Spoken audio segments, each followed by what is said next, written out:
तो कल ये बता रहे थे कि हमारा ज्ञान किससे आवृत है? कामनाओं से। अनेक अनेक प्रकार की कामनाएं हैं हमारी, और वो पकड़ में भी नहीं आती हैं, हमें पता भी नहीं चलता है कि हमारे अंदर कामना है। जैसे तुरंत पूछा जाए आपसे कि आपके अंदर क्या क्या कामना है, तो कैसा लगेगा आपको?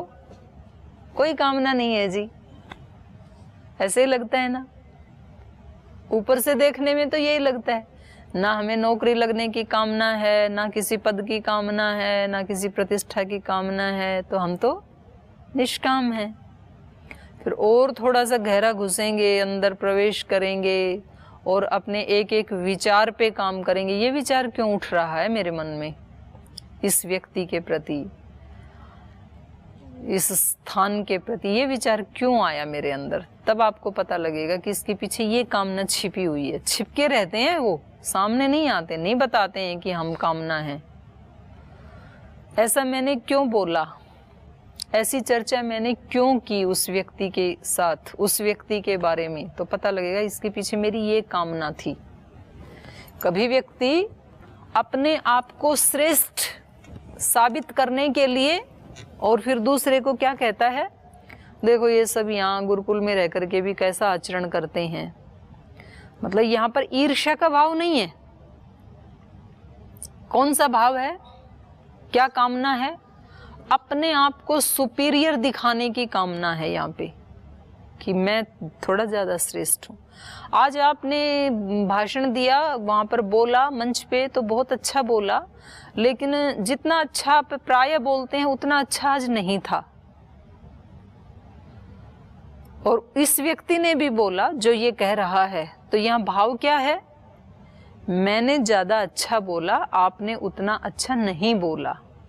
तो यहाँ द्वेष नहीं है, ईर्ष्या नहीं है। तो अलग अलग समय में अलग अलग कामनाएं होती हैं। कभी व्यक्ति अपने को श्रेष्ठ साबित करने के लिए कोई शब्द बोलता है कि मैं दिखाऊं कि मैं थोड़ा ज्यादा सुपीरियर हूं। कभी कोई व्यक्ति अपने को थोड़ा लोगों की सहानुभूति प्राप्त करने की कामना से कोई शब्द बोलता है। जी हम तो कुछ भी नहीं है, धरती की धूल भी नहीं है, और अंदर से जान रहा है कि धरती की धूल नहीं, मैं तो हीरा हूं। अंदर से हीरा माने बैठा है अपने आप को, और फिर बाहर से ऐसे बोलता है। तो ये कौन सी कामना है? विनम्रता दिखाने की कामना है कि इससे लोग मुझे अच्छा समझें। तो हमारी ये कामनाएं बहुत डीप रूटेड हैं, गहरे में इसकी जड़ें हैं। तो इसको हमें खुद ही अपने आप ही समझना पड़ेगा कि इसके पीछे ये कामना है। तो इसलिए इन्होंने दो ही कारण बताए, काम है एश है, क्रोध है एश है। बस इसको पकड़ना है अपने को, उसमें भी काम को। तो इस काम के लिए कल विशेषण इन्होंने बताया महाअनल। ये कैसा है? महाअनल है। दुष्पूरेण अनलेन च, जिसको पूरा नहीं किया जा सकता, जिसको शांत नहीं किया जा सकता, ऐसी आग है ये कामना।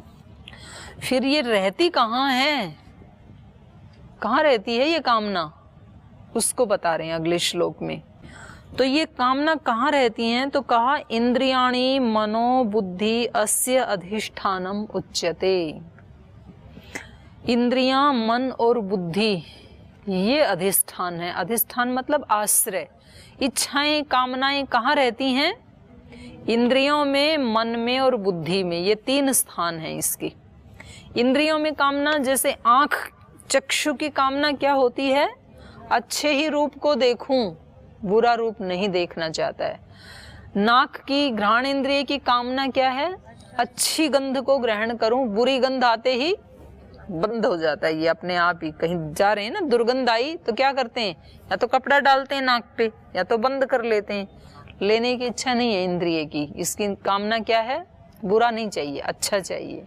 तो ऐसे ही ये कामना सारी इंद्रियों की अपने अपने विषय में होती हैं, और अपने अपने विषयों में या तो राग होता है, और या फिर वो राग यदि समाप्त हो गया, उससे कष्ट हो गया, तो फिर उससे द्वेष होता है। जैसे मान लो किसी व्यक्ति को किसी वस्तु विशेष के खाने में बहुत रुचि थी और उसको खाते खाते उसको पता लगा कि इसके खाने से तुझे ये कोई बड़ी बीमारी हो गई, तो फिर अब उस वस्तु से क्या हो जाता है? द्वेष हो जाता है। ऐसे सब विषयों में, इसलिए कभी कभी ऐसे होता है कि किसी एक वस्तु में ज्यादा राग था, अब वो पता नहीं कितना प्रामाणिक है, वो एक उसकी मतलब खोज करने की वो है, आवश्यकता है।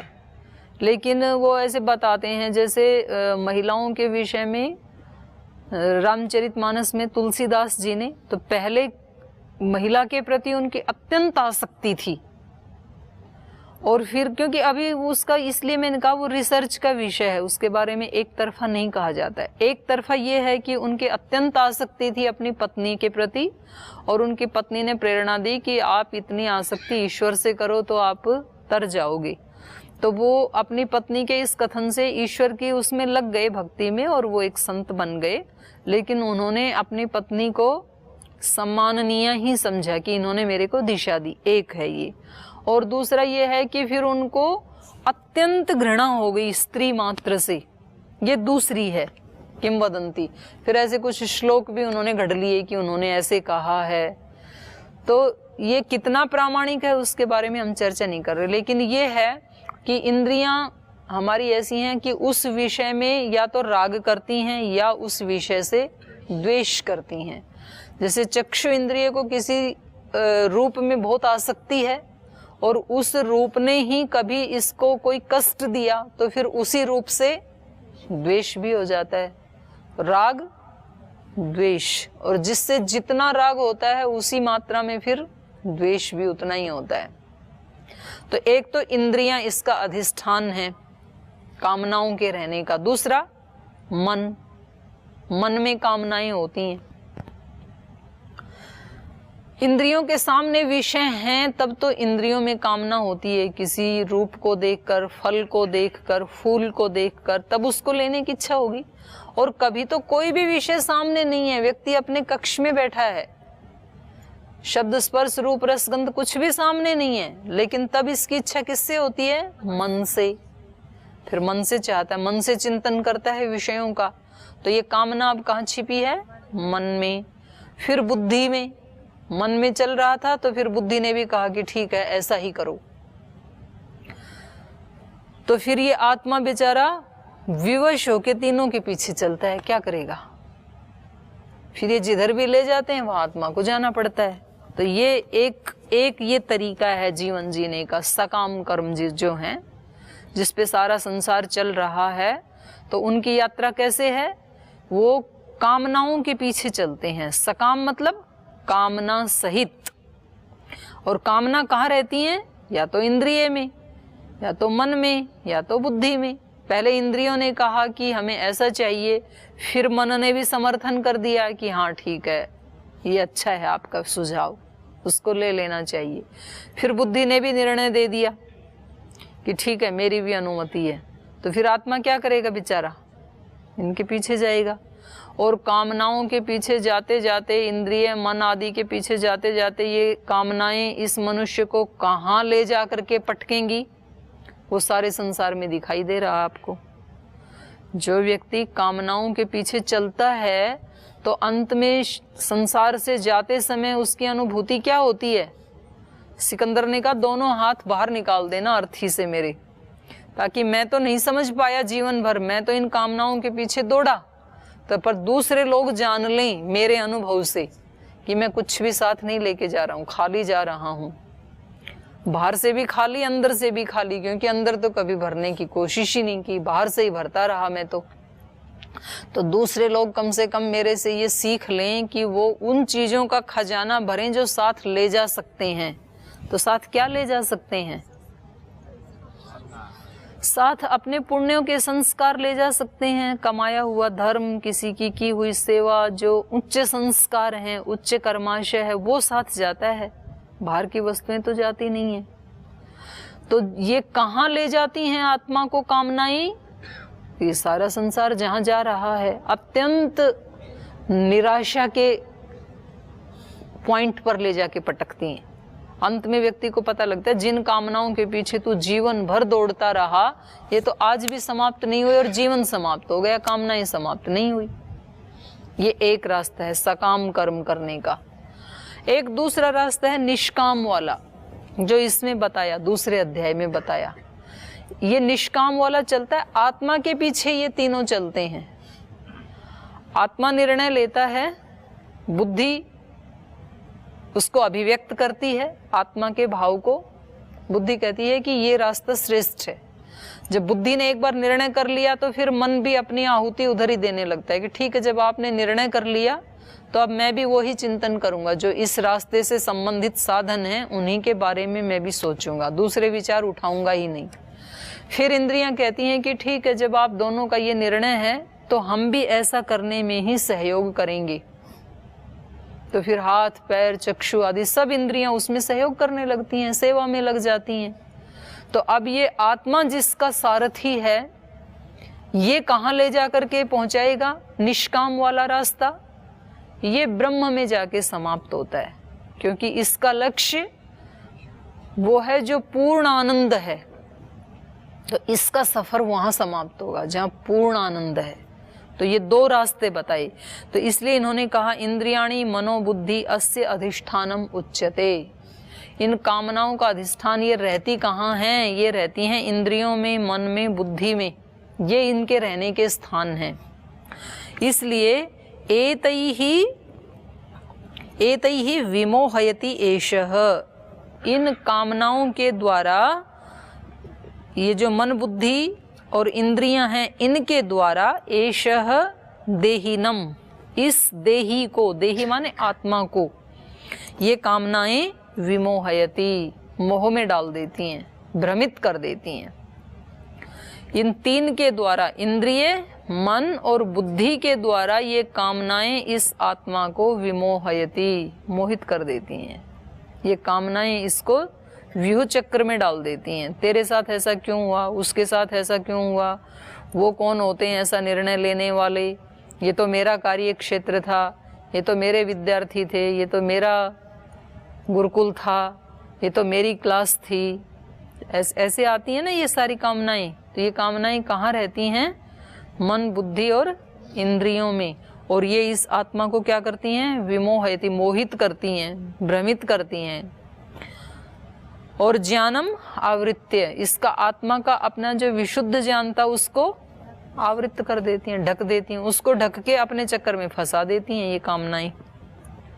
इसलिए क्या कहा? तस्मात् त्वम इंद्रियाणि आदौ नियम्य भरतर्षभ।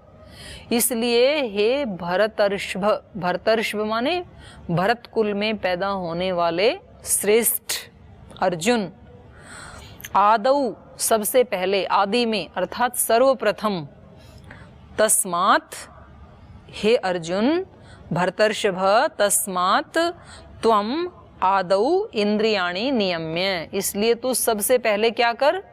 इंद्रियों को वश में कर। पहले तो इंद्रियां जब भी उल्टा पलटा तो कोई कामनाएं तेरे से पूरी करवाने लगे तो इनको रोक। वहां पर चक्षु को, वाणी को, श्रोत्र को, घ्राण को, त्वचा को, पाणी पाद पायुपस्थ को, इन सब को अपने वश में कर।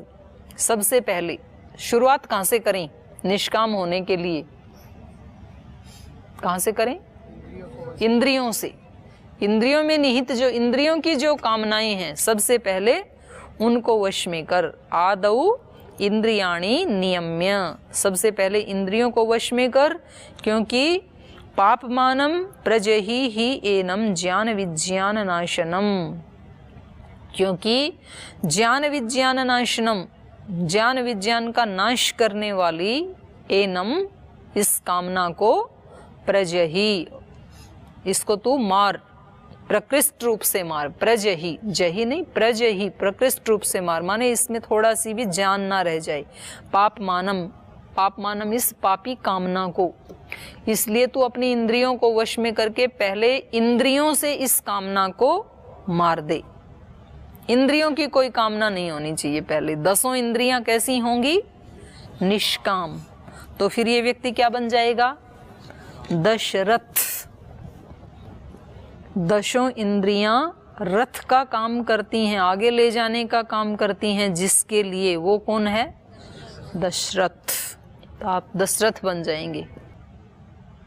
तस्मात् त्वम इंद्रियाणि आदौ नियम्य भर्तर्षभ पापमानं प्रजहि एनम ज्ञान विज्ञान नाशनम। एनम ज्ञान विज्ञान नाशनम, इस ज्ञान विज्ञान का नाश करने वाले पापमानम, इस पापी कामना को प्रजहि, तू मार दे, नष्ट कर दे। पहले इंद्रियों से कामना को नष्ट कर दे। इसमें अपने हाथों से ऑपरेशन करने जैसा है। जैसे ऑपरेशन तो डॉक्टर करता है, और डॉक्टर भी कैसे करता है? एनेस्थीसिया दे के करता है, बेहोश करके करता है, नहीं तो करवाए थोड़ी व्यक्ति। और ये तो ऑपरेशन कैसा है अध्यात्म में? तो ओपन सर्जरी। यहाँ तो खुले अपने ही हाथों से अपनी चीर फाड़ खुद करनी पड़ती है व्यक्ति को। तो ऐसा क्यों कर? तो कह रहे हैं इसके रहस्य को समझ, तू पहले अपने अस्तित्व के रहस्य को समझ, तब तू ऐसा कर पाएगा। तो कहा इंद्रियाणि पराण्याहु इंद्रियेभ्यः परम मनः, मनसस्तु परा बुद्धि, यो बुद्धे परतस्तु सह। इसको याद कर लेना। इंद्रियाणि पराणि आहु, शरीर से तो इंद्रियां सूक्ष्म हैं, परे हैं। परे मतलब सूक्ष्म। जैसे शरीर में ये गोलक दिखाई दे रहे हैं, आंख, और इस आंख से भी परे है चक्षु इंद्रिय। गोलक जो बाहर दिखाई दे रहा है ये चक्षु इंद्रिय नहीं है, चक्षु इंद्रिय इससे भी सूक्ष्म है। तो इसलिए कभी आपने देखा होगा कि कुछ जो सूरदास होते हैं उनका गोलक तो ऐसे ही होता है, हमारे जैसा ही खुला भी होता है, लेकिन उनको दिखाई नहीं देता है, चक्षु इंद्रिय नहीं है। ऐसे ही ये जो बाहर गोलक दिखाई देता है ये श्रोत्र इंद्रिय नहीं है। जो बहरे बधिर लोग हैं गोलक तो उनका ऐसा ही होता है, लेकिन श्रवण शक्ति उसमें नहीं होती है, तो ऐसा गोलक होते हुए भी उनको सुनाई नहीं देता है।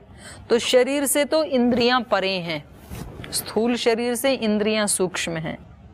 और इंद्रियेभ्यः परम मनः, इंद्रियों से भी मन परे होता है, मन उससे भी सूक्ष्म है। कभी क्या होता है, आंख में देखने की शक्ति है लेकिन आंख खुली है, आंख में देखने की शक्ति भी है लेकिन मन कहीं और लगा हुआ है। तो फिर आंख खुली होते हुए भी, चक्षु इंद्रिय के ठीक होते हुए भी वो रूप दिखाई नहीं देता है। दूसरा व्यक्ति आके पूछता है कि जी इधर से मेरी गाय चली गई, आपने देखी क्या? तो ये व्यक्ति कहता है मेरा तो ध्यान कहीं और था, मैंने तो ध्यान नहीं दिया, क्या चला गया। तो इन इंद्रियों से भी सूक्ष्म कौन है, परे कौन है? मन।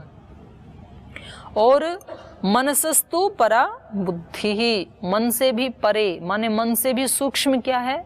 बुद्धि। मन में तो संकल्प विकल्प चलते रहते हैं, विचार ना ऐसे धारा की तरह से, उनमें से फिर एक का निर्णय करना ये बुद्धि का काम है। क्योंकि यदि निर्णय ही ना हो तो चले कहाँ आदमी, किधर कदम बढ़ाए। तो फिर बुद्धि निर्णय करती है कि अभी आपको पतंजलि योगपीठ जाना है, तो फिर आ जाते हैं। तो मनसस्तु परा बुद्धि ही, मन से भी सूक्ष्म बुद्धि है। बुद्धे परतस्तु सह, और बुद्धि से भी जो परे है, बुद्धि से भी जो सूक्ष्म है वो आत्मा है, और वो तू है। इसलिए तू इस सारे अपने अस्तित्व को पहले जान, इसका परिचय कर, तब तू इनसे हट पाएगा। क्योंकि वो तेरा व्यक्तित्व अस्तित्व है ही नहीं, इंद्रियों वाला जिसको तूने अपना व्यक्तित्व मान लिया है वो तेरा व्यक्तित्व नहीं है। तो इस प्रकार से, एवं इस प्रकार से बुद्धेः परम बुद्ध्वा संस्तभ्य आत्मानं आत्मना। तो इस प्रकार से एवं बुद्धेः परम, बुद्धि से भी श्रेष्ठ, बुद्धि से भी सूक्ष्म, बुद्धि से भी परे, बुद्ध्वा उस अपने आत्मा को जान करके, अपने स्वरूप को जान करके, संस्तभ्य आत्मानं आत्मना, आत्मानं उस आत्मा को, आत्मना संस्तभ्य, आत्मा को आत्मा से ही वश में कर। तो जो जिससे बना है उसको ठीक भी किससे किया जा सकता है? उसी से ठीक किया जा सकता है। तो जैसे कोई कुंडल सोने से बना है, फिर टूट गया तो उसको ठीक भी सोने से ही करते हैं। मिट्टी की दीवार है, वो टूट गई तो उसको ठीक भी मिट्टी से करते हैं। सीमेंट की दीवार है, वो टूट गई तो ठीक भी सीमेंट से करते हैं। लोहे की कोई चीज़ टूट गई तो ठीक भी लोहे से करते हैं। इसलिए शरीर के लिए जो नेचुरोपैथी वाले हैं ना, वो बोलते हैं कि ये शरीर हमारा पंच तत्व से बना है, इसलिए इसको ठीक करने का सबसे अच्छा तरीका है नेचुरोपैथी। अग्नि जल वायु पृथ्वी आकाश से इसको ठीक करो नेचुरल ढंग से। तो यहाँ पर भी आत्मा को किससे ठीक करें? आत्मा से ही।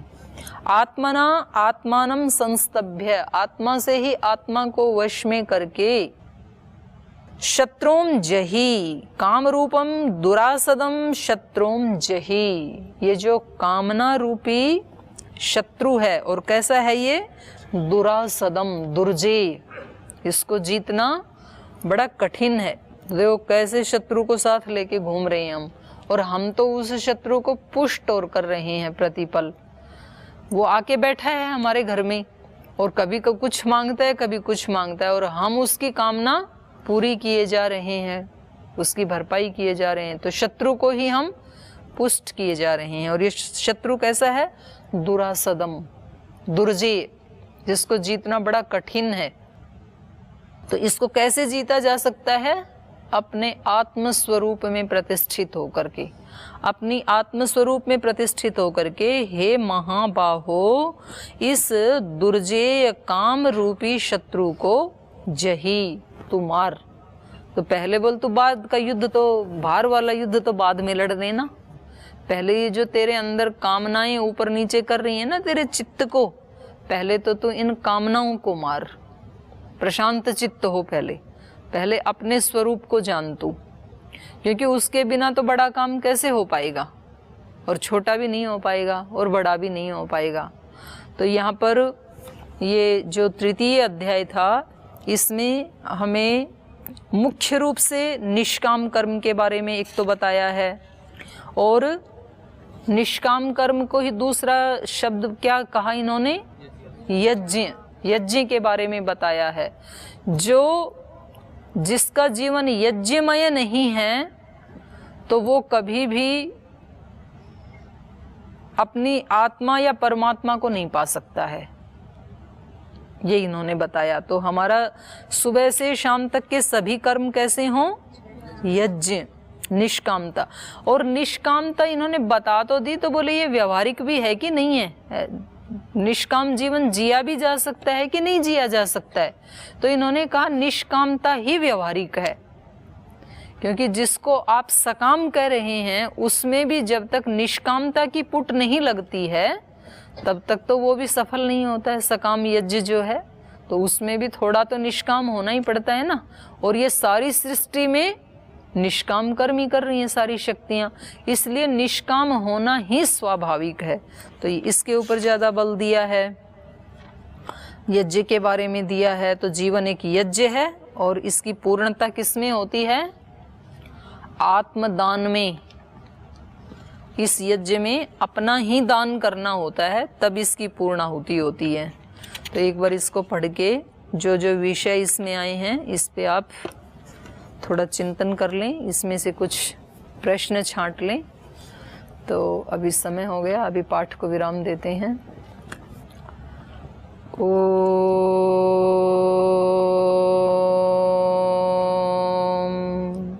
शांति शांति शांति। श्री गुरुभ्यो नमः।